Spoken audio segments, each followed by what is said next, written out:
Unknown to you as HR, how often would you say overtime slipped past your managers, resulting in a sudden uptick in labor costs?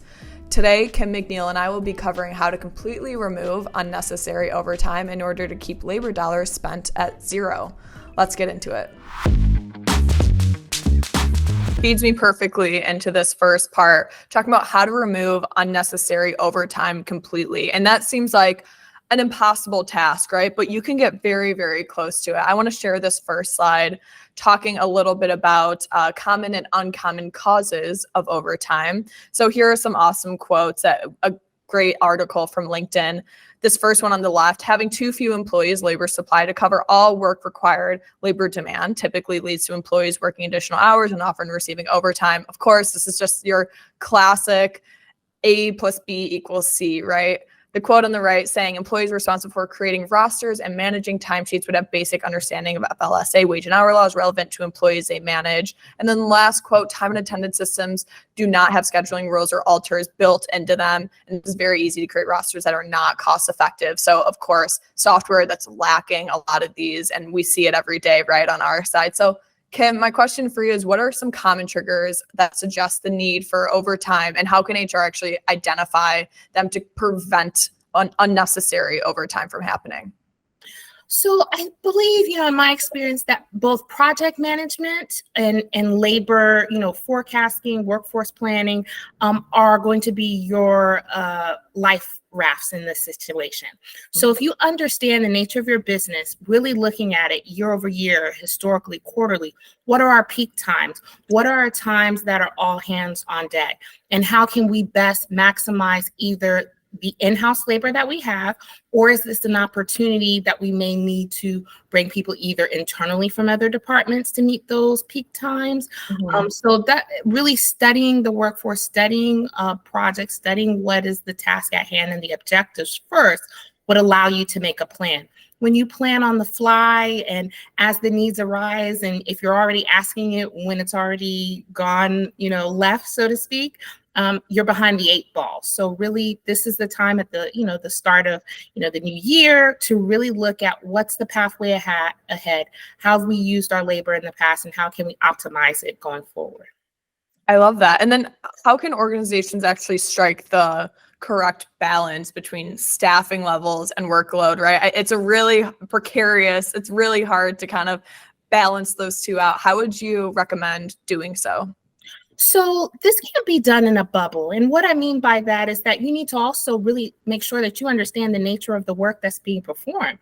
So oftentimes an employer may need to engage in things like a job analysis, really understanding the workforce and the positions that they have. Are the duties lining up? Is the time frame really realistic for those jobs? And how can we then factor that into our overall forecasting and planning for the year or for the project? I think you have to understand what is being done and the time really that takes.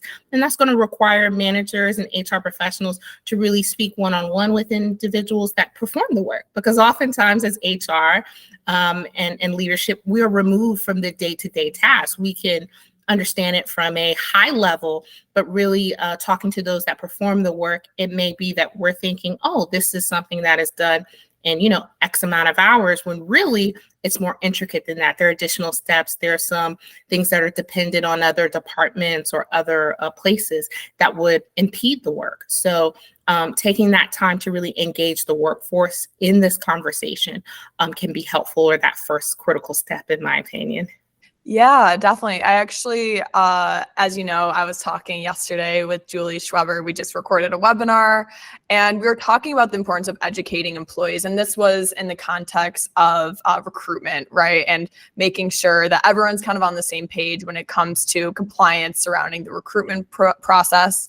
And Julie and I were talking about, okay, making sure you're educating your existing staff, making sure that they know what's going on, why those FLSA laws are so important, not only for the sake of the company, but for the sake of themselves. And yeah, and just kind of, again, including them in the conversation, I think is so key. And you hit the nail on the head there.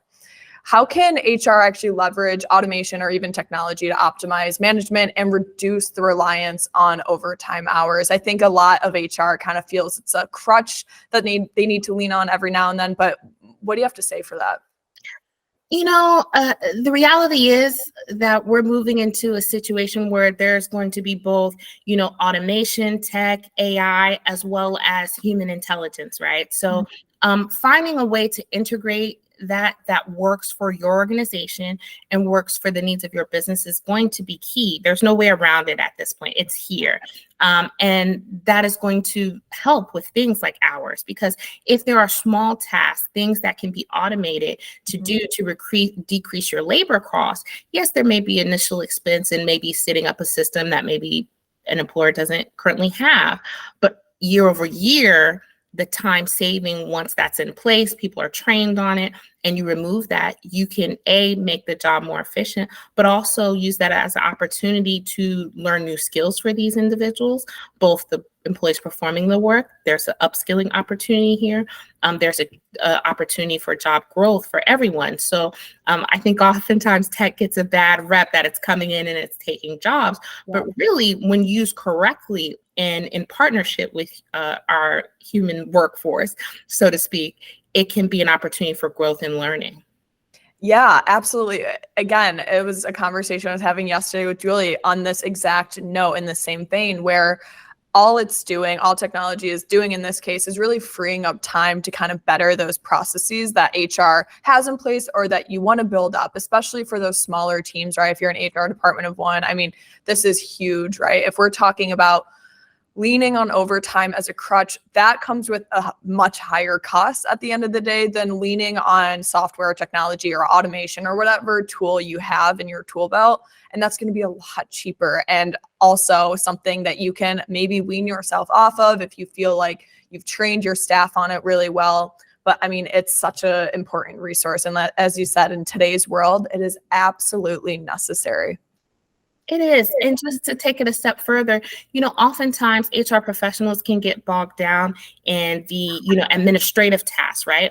And then things, slip through the cracks in terms of engaging employees, being able to create other programs to, enrich the overall workforce, right? So upskilling, training, all of those things can be put on the back burner if you're spending a lot of time doing things that now can be automated.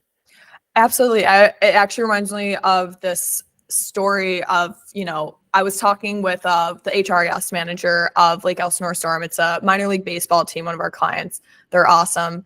And I was talking to Christine, and she was saying how a lot of the time she would be like chasing down employees to make sure, hey, you're not going overtime. And this is a baseball field that has a concession, that has a retail store, that has a full restaurant.